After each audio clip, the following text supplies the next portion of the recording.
So I had a cam position sensor failure, and there's not a lot of information online on the 3.7 for the Infiniti. What I was looking at was pointing to back over here, but it's actually really simple. There's one here and there's one here. This is bank 1 over here and bank 2 over here. And all you do, squeeze that clip, pull it out, and then it's a 10 millimeter.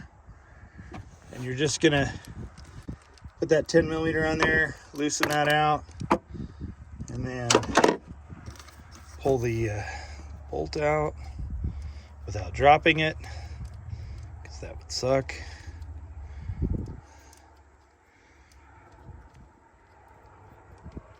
Now get the bolt out, so we're safe, and then it just wiggles right out. That's what it looks like. And I got these off of Amazon. The link's down below. This is what you want. 2 of them. There's the new one, there's the old one. I put just a little bit of light oil on that O-ring, helps it go back in because it is a pretty tight fit. It goes right in, and we're gonna put the bolt back on. And this is just plastic, so you don't want to cinch these down too hard, because if you do, you'll break them.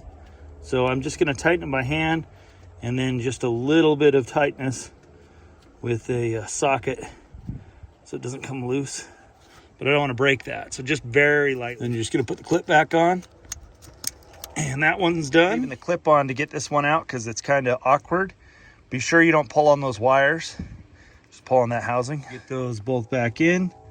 You can put your cover back on. Okay, so there's the old ones.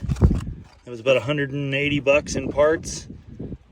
Probably could get them cheaper. Okay, that's the old ones, and that's all there is to it. 10 millimeter socket, 15 minutes.